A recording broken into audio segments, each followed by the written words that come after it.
Well, hello.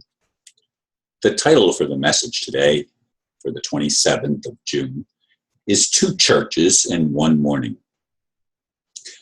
I think this was a first for me, though I probably went to different morning and evening meetings, locations before now. Today I started out in a Methodist church that I had never attended before, as far as I know. I really liked the minister and hope he and I can meet again to talk in more depth. Then I went to a church I had not been to in over 20 years, the Tabernacle Church, founded by Jamie Buckingham. That was the first church I went to when I moved here because my friend, Dr. Bruce L. Morgan, was one of the ministers. Back then, they packed the place with 1,500 to 2,000 people on a Sunday morning. Today, there were less than 50. They are selling the building and moving. But the thing that impressed me is that they seem more open to God's leading than they may have been in the past. I'd like to think that is true, not only for them, but for all spiritual groups. To me, God was wise enough not to put all his eggs in one basket. Whoever came up with the idea of an only true religion created competition, strife, and egocentric attitudes that prevent keeping of the most important commandment: love one another. Indeed, it was an interesting morning for me, and I really did enjoy the Methodist Church. They actually have two services there at that church. I'm trying to remember, I don't know if the Tabernacle ever had two services on Sunday mornings. I don't think they did. I could be wrong, but I don't remember them ever having two services.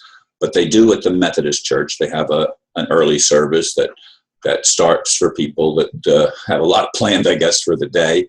And it was probably an equal crowd to what was at the Tabernacle. And I imagine their 11 o'clock service would be even better attended than the earlier service. I'm making a supposition there, of course, because I'm not familiar with that congregation, but I really did appreciate the minister's take on John 3:16, which he says is the most important scripture in the Bible. For God so loved the world that he gave his only begotten Son, that whoever believes in him should not perish but have everlasting life. And my take on that verse is not so much believing in Jesus, but to recognition of the Christ, of the indwelling Christ, the Spirit of God that is in each of us. When we do that, our walls come down, our ego gets balanced and put into its proper place because we don't think we're the only one that's right. We all, as human beings, have a tendency to go off on an ego tangent and end up in a place where we're presenting ourselves as if we're the only ones that have truth.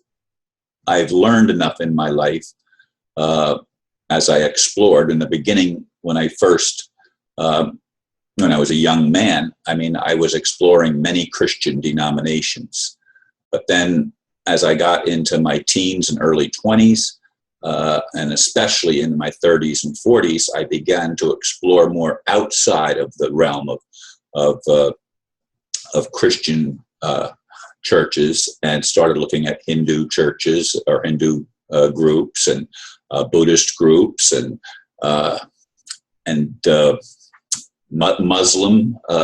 I never actually went to a Muslim service, but I had the Muslim imam come and hold meetings a couple of times and be the guest speaker at my group at the Mary Horgan Center in Melbourne, much to the chagrin of some of the diehards who bought into the propaganda that all Muslims are bad, which is, of course, not true, and neither are all Muslims terrorists. Neither is Muslim or Islam a terrorist religion. But in any case, I appreciated the visit there at that church, the Methodist Church. And then I went, as I said, to a church that I hadn't been to in over 20 years, where I used to go when my friend Dr. Bruce Morgan first came. He came ahead of me, and then I moved to Florida, and he was already installed just a while before me as one of the co-ministers, co-pastors of the Tabernacle. And Jamie Buckingham, by the way, this is Jamie Buckingham. I'm holding up the card with his picture on it. His son has a web page called jamiebuckinghamministries.com, and I went on it for a little while earlier. And there's a lot of Jamie's messages and works. He wrote over 40 books, and he was a very charismatic individual. And I remember him when I tried to get the Tabernacle to be a little bit less fundamentalist, and I even carried picket signs into the Sunday morning services. Jamie Buckingham, there were people there that wanted to throw me out on my ear, and Jamie Buckingham was my defender. He stood up for me, and I was able for a good period of time to be an iconoclast within that congregation. Not that it did any good, but there does seem to be, as I said in the blurb, some movement now, because they've dwindled and dwindled and dwindled down to a very small congregation in a very large building. And the building now is up for sale, and they're hoping it sells to another church, although there's no restrictive deed or a restrictive property thing, but they'd like it to go to another Christian church. And that there were, like today, there wasn't a minister that spoke. There were 2 men and 2 women, and I kept trying to think, was there any? There was actually some open people from the congregation that piped in on a couple of occasions. I kept my mouth shut personally, but I did talk to people afterwards, and of course, some people remember me from years ago. A couple people remembered me being there. I don't know what they remembered about me. We didn't get into that in the conversation, but they remembered my name. And that's not surprising, because I was quite a catalyst in those days, and still am, trying to get people, as I said, to recognize the important truth of loving one another. And it doesn't have anything to do with religion. It has to do with recognizing that we are all children of the living God. And it doesn't have to do with what we believe. It doesn't have to do with some indoctrination.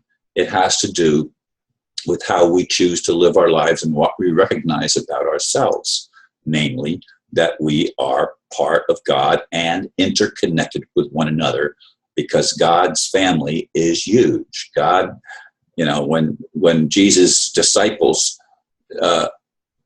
came back to him and said, "We saw these people over here teaching about God and everything, and we stopped them because they weren't part of our group." And he says, "What are you doing?" He says, "Not everybody's gonna be in our group. Let them be. They're not doing anything wrong." And he encouraged his disciples to not be so judgmental. And that's been one of the problems that we have had.